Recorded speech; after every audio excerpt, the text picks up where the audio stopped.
తన ప్రాణాలకి ముప్పు ఉంది అంటూ రాహుల్ గాంధీ అంటున్నారు సార్. 2022లో జరిగిన భారత్ జోడో యాత్రలో సావర్కర్పై రాహుల్ గాంధీ చేసిన వ్యాఖ్యల కారణంగా కొంతమంది బీజేపీ ఎంపీలు బెదిరింపులకు దిగారని, ఇందిరాగాంధీ పరిస్థితే నీకొస్తుందంటూ బెదిరిస్తున్నారు అంటూ రాహుల్ గాంధీ పూణే కోర్టుకు తెలియజేశారు సార్. ఈ ఆరోపణలపై మీ స్పందన ఏంటి సార్? అంటే ఇష్యూ ఏంటంటే, భారత్ జోడో సందర్భంగా వినాయక్ దామోదర్ సావర్కర్ పైన కొన్ని వ్యాఖ్యలు చేశాడు. ఈ వ్యాఖ్యలు డిఫమేషన్ అని చెప్పి పూణే కోర్టులో కేసు దాఖలైంది. ఆ డిఫమేషన్ కేసులో సందర్భంగా రాహుల్ గాంధీ తన ప్రాణాలకు ముప్పు ఉందని, తనకు ఇందిరాగాంధీకి పట్టిన గతి పడుతుందని బహిరంగంగానే బీజేపీ నాయకులు ఎంపీలు హెచ్చరిస్తున్నారని ఆయన ఒక కోర్టుకు తెలిపారు. కోర్టుకు తెలిపిందని మన ఆరోపణ లేవు, కోర్టుకు నివేదించారు అనాలి. బయట ఫీల్డ్ అయితే ఆరోపణ అంటాం. మరి రాహుల్ గాంధీకి నిజంగానే ప్రాణాలకు ముప్పు ఉందా? I don't know, I'm not the security expert. కానీ భారత పార్లమెంట్లో ఆయన ప్రధాన ప్రతిపక్ష నేత. భారతీయ జనతా పార్టీ దాని పరివార ఇకోసిస్టమ్ విద్వేషపూరిత దాడులకు రాహుల్ గాంధీ ప్రధాన కేంద్రం. ఇలా బీజేపీ ఇకోసిస్టమ్ హైయెస్ట్గా అటాక్ చేసేది ఎవరిపైన? రాహుల్ గాంధీ పైన. దేశంలో మనం చూస్తున్నాం, ప్రతి ఒక్కరిని నాలాంటి ఒక సాధారణ విశ్లేషకున్నే మీరు కింద కామెంట్ చూడండి, మీకు కామెంట్లు ఉంటాయి. బడుగు జీవి అనే ఒక ఈమెయిల్తో వాడు కామెంట్ పెట్టాడు, this bastard deserve to be killed అని. అంటే బాస్టర్డ్ అని అంత బండబూతులు మాట్లాడుతూ వీడిని చంపేయాలి అని చెప్పి పెట్టాడు. మీకు ఇంకా వీని అంతు చూస్తాం అని చెప్పి నీకు ఓపెన్గా మీకు మంగళగిరి నుంచి ఒక తెలుగుదేశం కార్యకర్త పేరు కూడా నేను చెప్పగలను, కానీ బాగుండదు. లోకేష్కి ఆల్రెడీ చెప్పాను, ఆయన ఏ చర్య తీసుకోలేదు. నేను చంపేస్తామని చెప్పి బెదిరించారు కూడా. రేపు ఎప్పుడన్నా పొరపాటున నాకు ఏ ప్రమాదం జరిగినా, యాక్సిడెంట్ జరిగినా వాడే మొదలు ఫస్ట్ కేసు పడుతుంది. ఎందుకంటే నా దగ్గర మెసేజ్ కూడా వాట్సాప్లో ఉంది, ఇప్పటికీ కూడా ఉంది. So I can even show that message also. చాలా అద్భుతం ఉంది. వదిలేస్తే మొత్తం తినేస్తాను, నా సరదా తీరేంత కొంచెం ఇంకొక తిని వదులుతాను. కానీ చాలా బాగుంది. కానీ ఎంత తిక్కుగా ఉంది మీ ఇక్కడ, సో నైస్. సో ఇలా చాలా మంది ఇలా బెదిరిస్తూనే ఉంటారు. సో ఇలా బెదిరింపులు అనేది సహజం. సో నీ అంతు చూస్తా, నీ సంగతి చెప్తామంటూ బెదిరిస్తూ ఉంటారు. సో నాలాంటి ఒక విశ్లేషకుడి విశ్లేషణే నచ్చక, సో ఇలాంటి బెదిరింపులు ఉన్నప్పుడు మీకు ప్రెస్ కాన్ఫరెన్స్ పెట్టి కూడా బెదిరిస్తుంటారు. మీరు గమనిస్తే, నేను ఈటల రాజేందర్ నన్ను అన్నప్పుడు నేను వ్యాఖ్యానిస్తే ఈటల రాజేందర్ తరఫున ప్రెస్ కాన్ఫరెన్స్ పెట్టి నన్ను చంపేస్తామని బెదిరించాను. సో ఇలా బెదిరింపులు ఓపెన్గా మీకు యూట్యూబ్లో కూడా దొరుకుతుంది.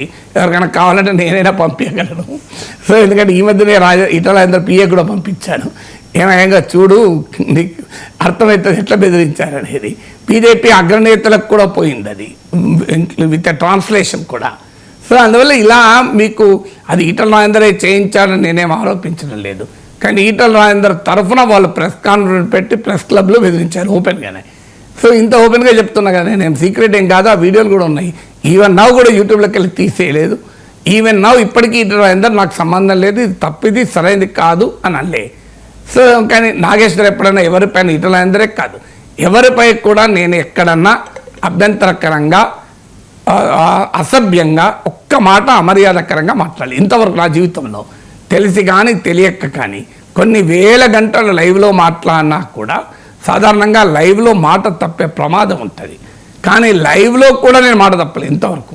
ఇన్ని వేల గంటలు మాట్లాడినా కదా, లైవ్లో ఒక్కోసారి మనకు తెలియకుండానే అన్కాన్షియస్గా కొన్ని పదాలు వస్తాయి. కానీ అది వచ్చి తర్వాత క్షమాపణ చెప్పడము, విత్డ్రా చేసుకోవడం జరుగుతుంది. ఇంతవరకు నా జీవితంలో అది కూడా జరిగాయి.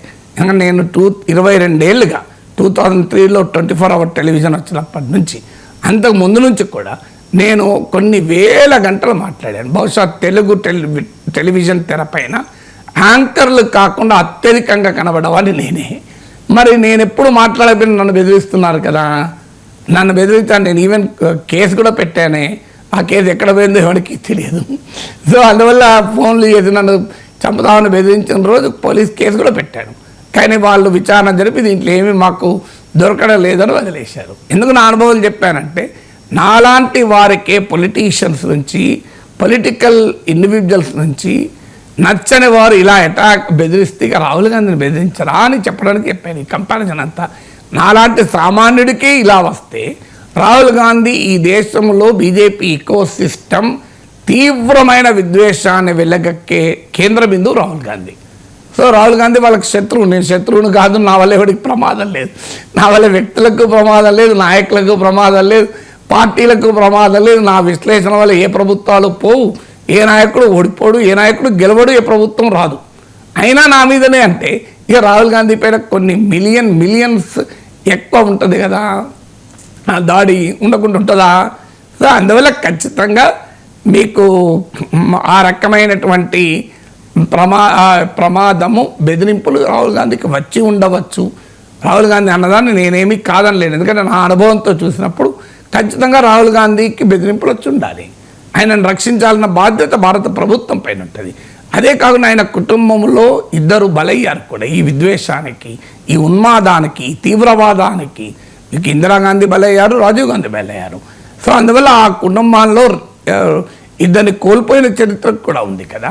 అందువల్ల దేశానికి ప్రధానమంత్రిగా ఉన్న ఇందిరాగాంధీ చనిపోయారు, మాజీ ప్రధానిగా రాజీవ్ గాంధీ చనిపోయారు. అలాంటప్పుడు రాహుల్ గాంధీకి ప్రమాదం ఉంది, తన ప్రాణాలకు అంటే నేను ఎలా లైట్ తీసుకోగలను అలాంటి వాళ్ళు. సో నిజంగానే ఆయన ఆరోపణ పొలిటికల్ ఆరోపణ కావచ్చు, దానికి బీజేపీ ఆన్సర్ చెప్పాల్సి ఉంటుంది.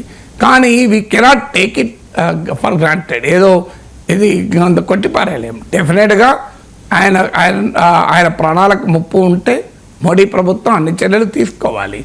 హైయెస్ట్ సెక్యూరిటీ ఉండే వ్యక్తికే ఇలాంటి బెదిరింపులు ఉంటే ఎలాంటి భద్రత లేకుండా తిరిగే మాలాంటి వాళ్ళని ఎవరు కాపాడాలి? ఈ వ్యవస్థ, ఈ ప్రజాస్వామ్యంలో ప్రజలే కాపాడుకోవాలి కదా.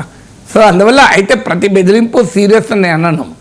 కొంతమంది కావాలని బెదిరిస్తూ ఉంటారు, భయపడితే ఇంకా ఎక్కువ భయపడతారని.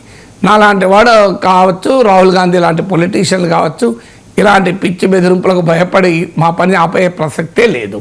ఇంకా మరింత దిగునీకృతోత్సాహంతో చేస్తాం. బట్ స్టిల్ ఈ రకమైన సంస్కృతి కల్చర్ అయితే మంచిది కాదు, అది ఎవరిని బెదిరించినా మంచిది కాదు. సో మీకు బండి సంజయ్ లాంటి వాళ్ళకు తీవ్రవాద ప్రభావం ఉన్నా అన్నా కూడా మనం అందరం ఖండించాం కదా, న్యాయం కాదు కదా. నరేంద్ర మోడీకి ప్రమాదం ఉన్నా ఖండించాలి. మీకు there is no place for violence in a democratic society. నీది నచ్చకపోతే నువ్వు పొలిటికల్గా ప్రశ్నించు, కాదంటే లీగల్గా క్వశ్చన్ చేయి. కానీ violence has no place in democracy. ప్రజాస్వామ్యంలో హింసకు తావే లేదు.